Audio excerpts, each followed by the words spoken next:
ஓம் சைராம். நல்லது நினைப்போம், நல்லது நடக்கும். சீரடியிலிருந்து சாய் சச்சரிதம் உங்களுக்காக. இன்னைக்கு நம்ம 43வது நாளில் 46வது அத்தியாயம் பார்க்க போகிறோம். சாயி தங்களது பாதங்களும் தங்களை பற்றிய நினைவுகளும் தங்களது தரிசனமும் புனிதமானவை. அவை எங்களை கர்ம தலைகளிலிருந்து விடுவிக்கிறது. எங்களுக்கு தங்கள் ரூபம் தெரியாமல் இருந்தாலும் இப்போதும் அடியவர்கள் தங்களை நம்பினால் பிரத்யட்சமான அனுபவங்களை உடனே தங்களிடமிருந்து பெறுகிறார்கள். கட்புலனுக்கு தென்படாத சூட்சமமான நூலால் தாங்கள் அருகிலும் தொலைவிலும் உள்ள பக்தர்களை தங்கள் பாத கமலங்களுக்கு ஈர்த்து இழுத்து அன்பும் பாசமும் உள்ள தாயாரை போல அரவணைக்கிறீர்கள். தாங்கள் எங்கு இருக்கிறீர்கள் என்பதை அடியவர்கள் அறியவில்லை என்றாலும் தாங்கள் அவர்களின் அருகிலேயே இருந்து அவர்களுக்கு உதவி புரிந்து ஆதரிக்கிறீர்கள் என்பதை கடைமுடிவாக அவர்கள் உணர்ந்து கொள்ளும்படி அவ்வளவு சாமர்த்தியமாக நூலை இழுக்கிறீர்கள். தங்கள் அகங்காரத்தின் காரணமாக புத்திசாலிகள், அறிவாளிகள், கற்றறிந்தோர் இவர்கள் எல்லோரும் சம்சார குழியில் விழுகிறார்கள். ஆனால் மிகவும் ஏழ்மையான சாதாரணமான பக்தர்களை தங்கள் சக்தியினால் காப்பாற்றுகிறீர்கள். ஆன்மஸ்வரூபமாகவும் யாரும் அறியாதபடியாகவும் எல்லா லீலைகளையும் புரிந்துவிட்டு அவற்றுடன் எவ்வித தொடர்பும் இல்லாதது போல் தோற்றமளிக்கிறீர்கள். தாங்களே செயல்களை செய்கிறீர்கள், ஆனால் செய்யாதவரை போன்று காட்சியளிக்கிறீர்கள். ஒருவருக்கும் ஒருபோதும் தங்கள் வாழ்க்கையை பற்றி தெரியாது. எனவே எங்களது பாவங்களை போக்கும் எங்களுக்குண்டான சிறந்த வழி மனம், மொழி, மெய் இவற்றால் தங்கள் பாதார விந்தங்களை சரணடைந்து தங்களது நாமத்தை எப்போதும் ஸ்மரணம் செய்வதே ஆகும். அடியவர்களின் ஆசைகளை தாங்கள் பூர்த்தி செய்கிறீர்கள். பற்றற்றவர்களுக்கு பேரானந்த பெருநிலையை அளிக்கிறீர்கள். தங்கள் இனிமையான பெயரை ஸ்மரணம் செய்வதே அடியவர்களுக்கு மிக மிக எளிதான சாதனமாகும். இச்சாதனங்களால் ராஜச தாமச பண்புகள் மறைந்து சத்துவ குணமும் நேர்மையும் முக்கியத்துவமும் அடைகின்றன. விவேகம், பற்றின்மை, ஞானம் முதலியவையும் தொடர்கின்றன. பின்னர் நாம் நமது ஆன்மாவுடனும் குருவிடமும் ஒன்றிவிடுவோம். இரண்டுமே ஒன்றே. இதுவே குருவிடம் பூரண சரணாகதி அடைவது என்பது ஆகும்.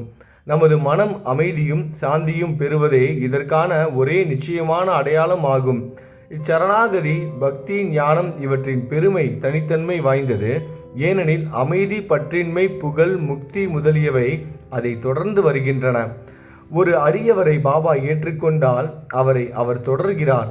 இரவும் பகலும், வீட்டிலும் வெளியிலும் அவருடனேயே இருக்கிறார். அவர் விரும்பியவாறு எங்கு வேண்டுமானாலும் செல்லட்டும். அறிவு கெட்டாத வகையில் ஏதாவது ஒரு ரூபத்தில் அவருக்கு முன்பாகவே சென்று பாபா அங்கு இருக்கிறார். கீழ்வரும் கதை இதை விளக்குகிறது. காகா சாஹேப் தீக்ஷித் சாய்பாபாவுக்கு அறிமுகப்படுத்தப்பட்ட சில நாட்களுக்கு பிறகு தனது மூத்த மகன் பாபுவுக்கு நாக்பூரில் பூணூல் திருமணம் நிகழ்த்த நிச்சயித்தார். ஏறக்குறைய அதே தருணம் நானா சாஹேப் சாந்தோர்கர் தமது மூத்த மகனுக்கு குவாலியரில் திருமணம் வைபவம் நிகழ்த்த நிச்சயித்தார். தீக்ஷித், சாந்தோர்கர் ஆகிய இருவரும் ஷீரடிக்கு வந்து இவ்வைபவங்களுக்கு பாபாவை அன்புடன் வரவேற்றனர். தமது பிரதிநிதியாக ஷாமாவை ஏற்றுக்கொள்ளும்படி பாபா அவர்களிடம் கூறினார். அவரே நேரடியாக வர வேண்டும் என்று வற்புறுத்தப்பட்டது. ஷாமாவை அவர்களுடன் கூட்டிக் கொண்டு செல்லும்படி அவர்களிடம் கூறி காசிக்கும் பிரயாகைக்கும் சென்ற பின்பு நாம் ஷாமாவை விட முன்னால் இருப்போம் என்று கூறினார். இத்தருணம் பாபாவின் மொழிகளை குறித்து கொள்ளுங்கள், ஏனெனில் அவைகள் அவரின் சர்வ வியாபகத்தை காண்பிக்கின்றன. அதாவது சாயி ஒரு இடத்துக்கு நம்ம போகிறோம், ஒரு கோவிலுக்கு போகிறோம்னா நமக்கு முன்னாடி அங்கே போயிடுவார். அந்த ஸ்தலத்துக்கு, அந்த புண்ணிய ஸ்தலத்துக்கு அவர் நம்ம போகிறதுக்கு முன்னாடி அவர் அங்கே நமக்காக ரெடியாக இருப்பார், காத்துக்கிட்டு இருப்பார், நமக்கு காட்சி கொடுப்பார், உணர்த்துவார். நம்ம கூட உனக்கு முன்னாடியே நீ போகிற இடத்துக்கு நான் வந்துட்டேன் அப்படின்னு நமக்கு காட்சி கொடுப்பார். இது இன்னைக்கு வரைக்கும் நடந்துகிட்ருக்கு. கோயில் மட்டும் இல்லை, எந்த இடத்துக்கு போனாலும் நம்மளோட சாயி நம்ம எங்கே போனாலும் அவரோட நாமத்தை நம்ம ஜெபம் பண்ணிட்டு போனோம் அப்படின்னா நம்ம போகிற இடத்துக்கு நமக்கு முன்னாடியே அவர் அங்கே போயிடுவார், நம்ம கூடவும் இருப்பார். ஷாமா பாபாவின் அனுமதியை பெற்றுக்கொண்டு இந்த வைபவங்கள், விழாக்கள் ஆகியவற்றுக்காக நாக்பூருக்கும் குவாலியருக்கும் சென்றுவிட்டு பின்னர் காசி, பிரயாகை மற்றும் கயாவுக்கு செல்ல தீர்மானித்தார். ஆபா கோதேவும் அவருடன் செல்வதாக இருந்தார். இருவரும் முதலில் நாக்பூருக்கு பூணூல் விழாவுக்கு சென்றனர்.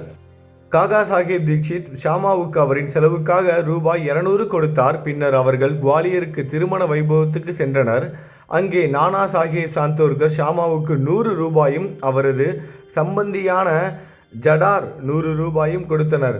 பின்னர் ஷாமா காசி, அயோத்தி முதலிய இடங்களுக்கு சென்றார்.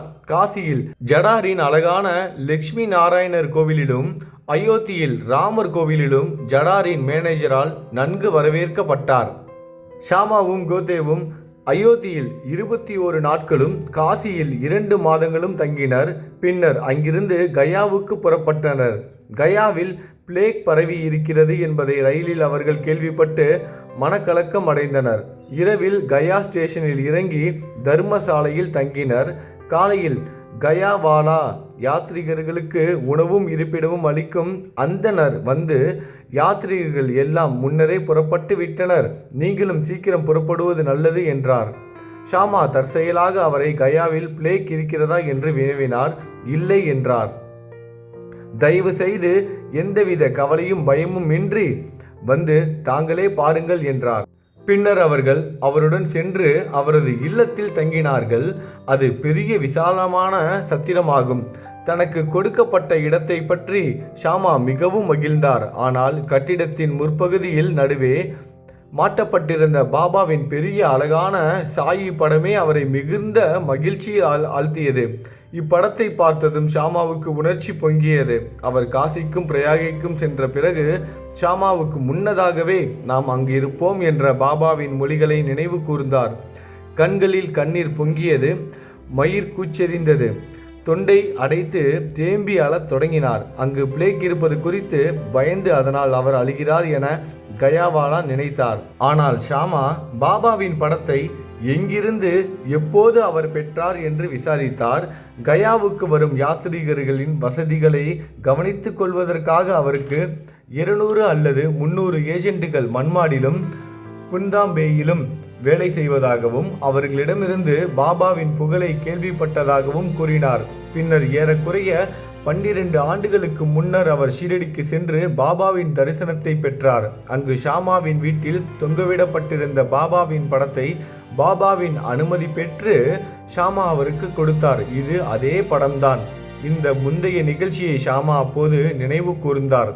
முன்னால் தனக்கு பணிவன்பு புரிந்த அதே ஷாமாதான் தனது விருந்தினர் என்று தெரிந்தவுடன் கயாவாலாவுக்கு மகிழ்ச்சி கரை காணவில்லை.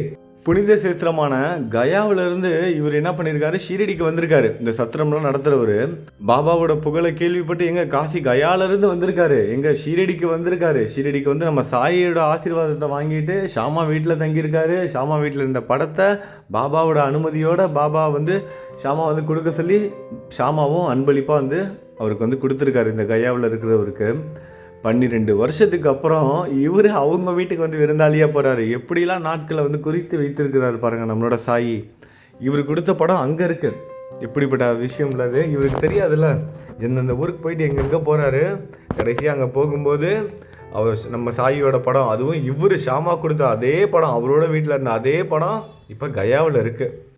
இதை தெரிஞ்சுக்கிட்டோன்னா ஷாமாவுக்கும் சந்தோஷம் தாங்க முடியல. அதே மாதிரி அந்த கயாவில் சத்திரம் வச்சுருக்கவருக்கும் சந்தோஷம் தாங்க முடியல. ஏன்னா நம்ம ஷீரடிக்கு போகும்போது நம்மளை வந்து விருந்தினராக வந்து உபசரித்த ஷாமா இப்போ நம்மளோட விருந்தினராக வந்திருக்காருன்னு சொல்லிட்டு 2 பேருக்கும் ரொம்ப சந்தோஷம். 2 பேரும் ரொம்ப மிக உற்சாகத்துடனும் மகிழ்ச்சியுடனும் இருந்தனர்.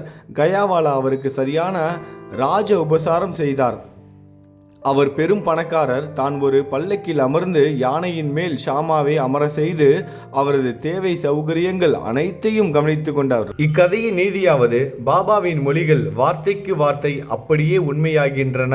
தமது அடியவர்கள் பால் அவர் கொண்டுள்ள அன்பு எல்லையற்றதாகும். அதை விட்டு விடுவோம். அது மட்டுமல்லாமல் அவர் எல்லா ஜீவராசிகளையும் கூட சமமாக நேசித்தார். ஏனெனில் அவர்கள் பால் தாம் ஒன்றியவராக நினைத்தார். பின்வரும் கதை இதை விளக்குகிறது. 2 ஆடுகள் ஒருமுறை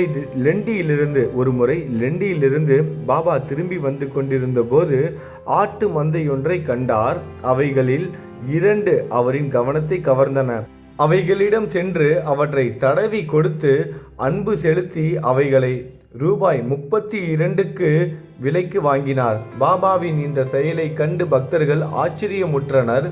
இவ்வியாபாரத்தில் பாபா ஏமாற்றப்பட்டார் எனவும் ஒரு ஆடு ரூபாய் 2 வீதம் அல்லது அதிகபட்சம் 3 அல்லது 4 வீதம் 2 ஆடும் ரூபாய் 8 மட்டுமே பெறும் எனவும் நினைத்தனர். அவர்கள் இதற்காக பாபாவை கடிந்து கொண்டனர். ஆனால் பாபா அமைதியாகவும் மகிழ்ச்சியாகவும் இருந்தார். ஷாமாவும் தாத்தியா கோத்தேவும் அதற்கு விளக்கம் கேட்டனர். தமக்கென வீடும் கவனிக்க குடும்பமும் இல்லாதபடியால் தாம் பணத்தை சேமிக்க கூடாது என்று அவர் கூறினார்.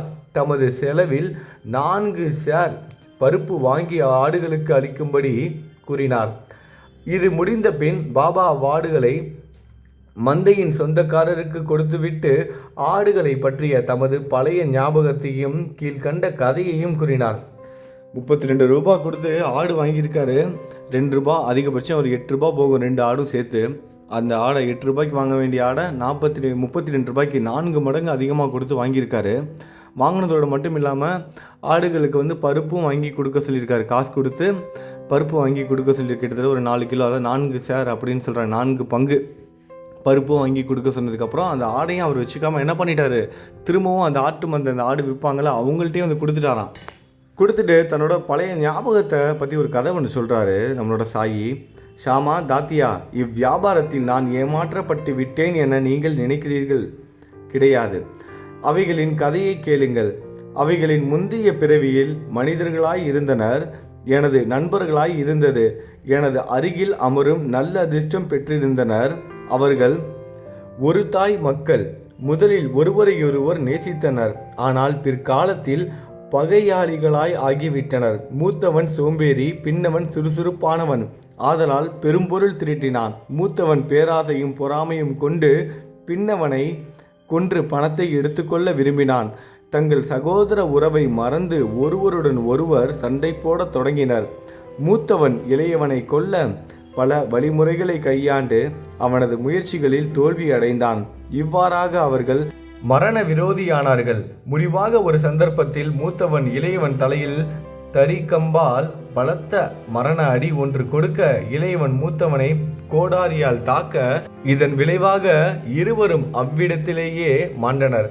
அவர்கள் வினையின் காரணமாக இருவரும் ஆடுகளாக பிறந்தனர். சற்று முன் என்னை கடந்து சென்றபோது நான் அவர்களை அறிந்து கொண்டேன். அவைகளின் பிறவிகளை நினைவு கூர்ந்து இரக்கம் கொண்டு அவைகளுக்கு இளைப்பாறுதலும் சௌகரியமும் தர விரும்பி என்னிடம் இருந்த எல்லா பணத்தையும் செலவழித்தேன். இதற்காகத்தான் நீங்கள் என்னை குறை கூறுகிறீர்கள். நீங்கள் என்னுடைய பேரத்தை விரும்பாததால் நான் அவைகளை மேய்ப்பவனிடமே திருப்பி அனுப்பிவிட்டேன் என்றார். ஆடுகளிடம் சாயியின் அன்பு அத்தகையது. ஸ்ரீ சாயியை பணிக. அனைவருக்கும் சாந்தி நிலவட்டும். ஓம் சாய்ராம். நல்லது நினைப்போம், நல்லது நடக்கும். ஓம் சாய்ராம்.